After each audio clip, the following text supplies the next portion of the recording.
Hello friends, welcome back to This Is Reading Corner, or welcome if you're new here. I'm Liz and I like books, and I thought I would start this vlog off a little bit different. I just decided to do this kind of spur of the moment.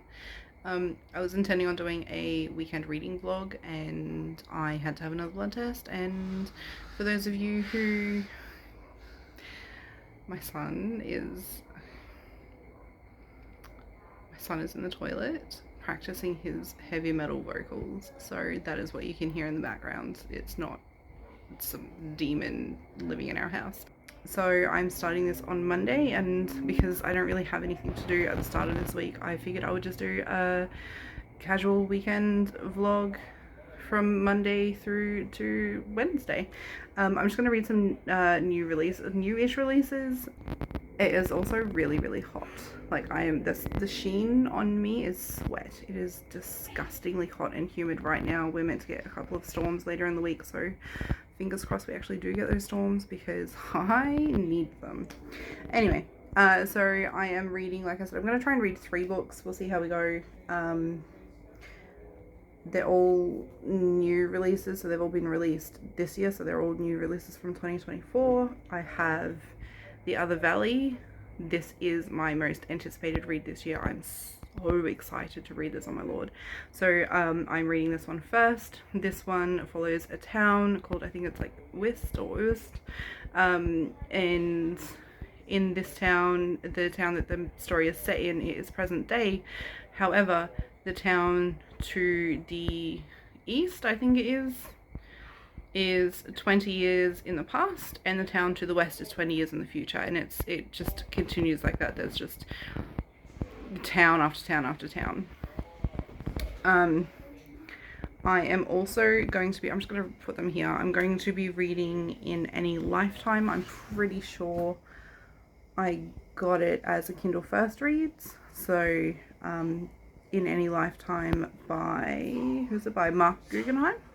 And also, one of my other most anticipated reads is The Fury of the Gods by, not me absolutely forgetting his name, John Gwynne. I can't believe I just forgot that. I blanked on his name. The Fury of the Gods by John Gwynne. That was released October 24th. So that is a brand new release as well. And one of my all-time anticipated reads because I love the Bloodsworn saga so much. More than Malice. Malice is like compared to Bloodsworn saga. So what is that one? The Faithful and Fallen? Don't really like it. So yes, I am going to try and concentrate as much as possible while my crazy little man does his thing until bedtime, and then I will be reading some more, so I will update you soon. Kind of on a lean here. We'll see how this goes. So it is the next day. I am sweltering. It is really hot. It's basically summer here. It's just, I'm not dealing with it very well. I'm not a summer person. I don't like summer. I don't like the heat. I don't like the humidity. I've lived in Queensland my entire life and I still don't like the heat and the humidity. It's just not for me. We also had like a little tiny storm last night, and so that means that it's even more humid today, and it's not great. But the noise that you can hear, I'm hoping it's not coming through too bad, but there is a fan in the background, so hopefully it's not too annoying.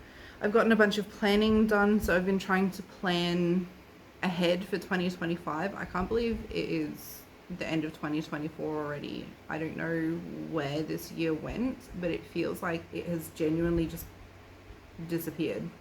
Like, it feels like we're at the end of January to me, but we're actually in November, and that is insane. I intend on doing Bookmas, so I'll do an announcement video for that, but I will be doing Bookmas this year, or I intend on doing Bookmas this year. Hopefully I actually manage to plan that successfully. And I've also been doing some planning for my videos for 2025 because I kind of want to just be more organized with like the videos that I get out and what I'm doing and when, and just my reading goals. So I'm looking at like my reading goals and that sort of thing. But anyway, that's not what you're here for. The Other Valley. I could barely sleep last night, but that means that I got this finished, and that is a good thing because, oh my lord, this is 290 pages of amazing, in my opinion.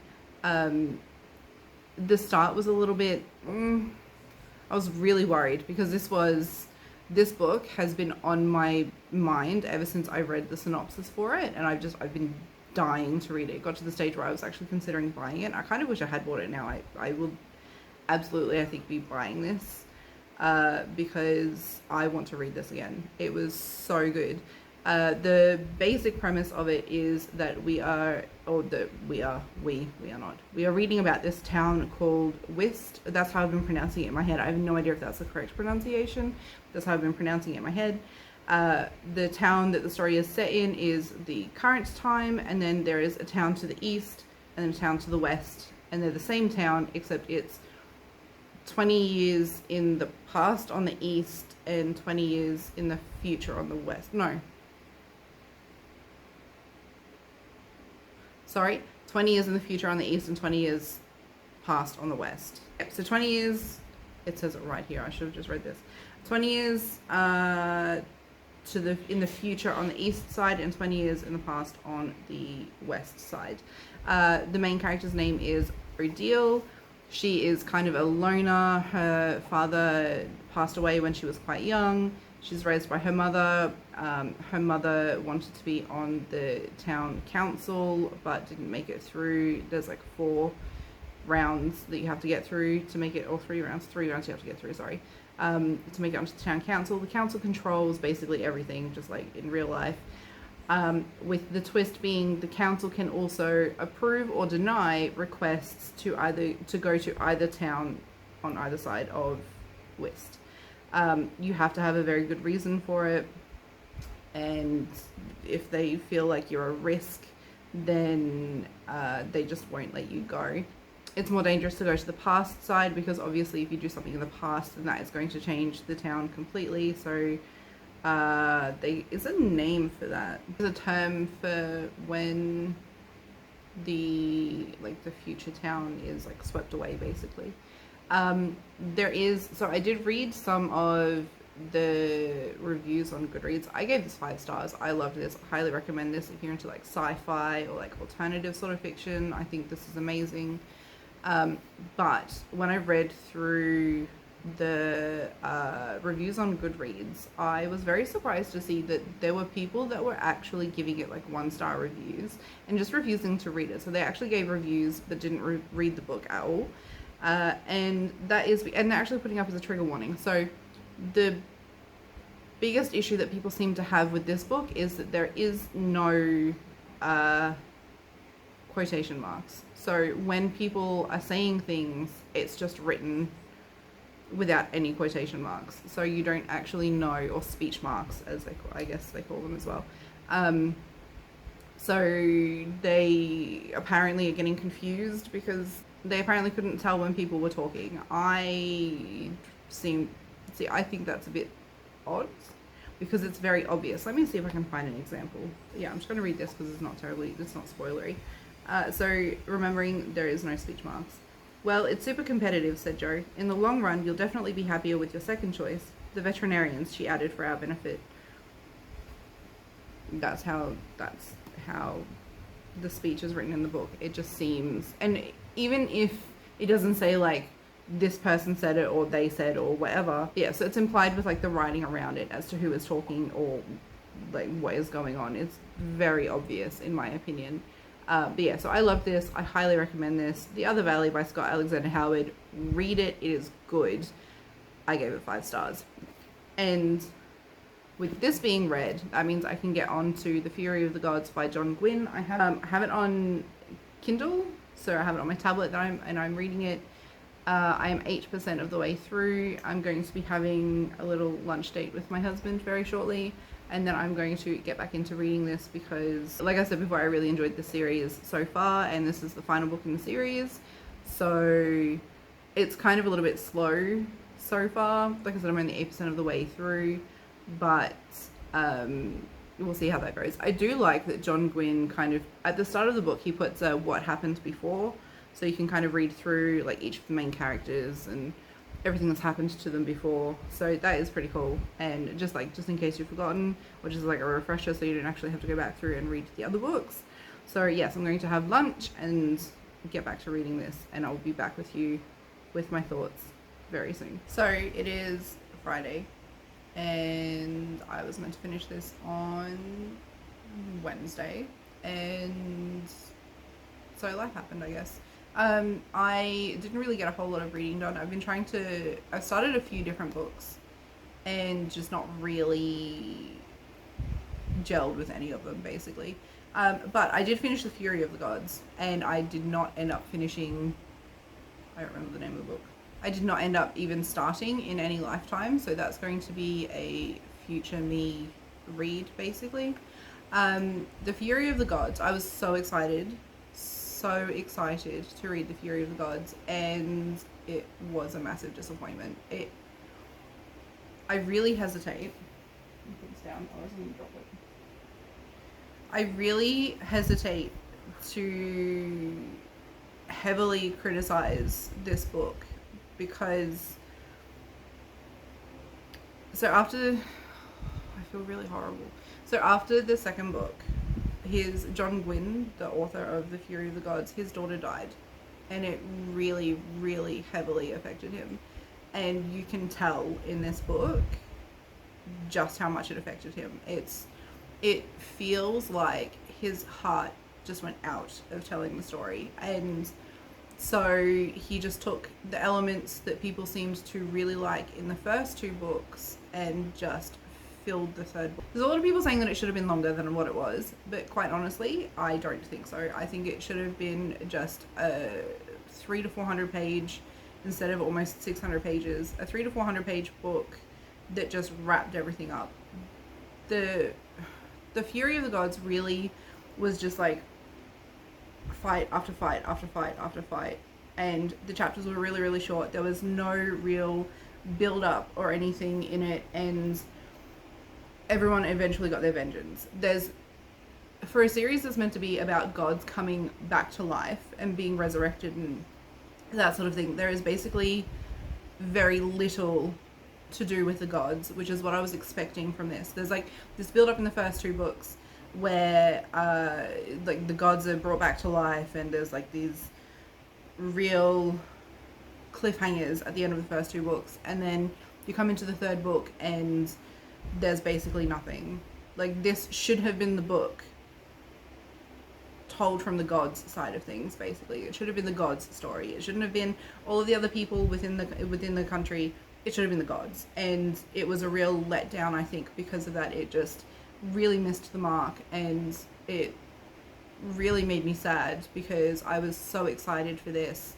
And as soon as I heard that it was coming out, I was like raving to everyone about actually wanting to read it, and like that it was out at the same time as my birthday, and I was like, it was meant to be, and it really fell short, and I'm really, really sad.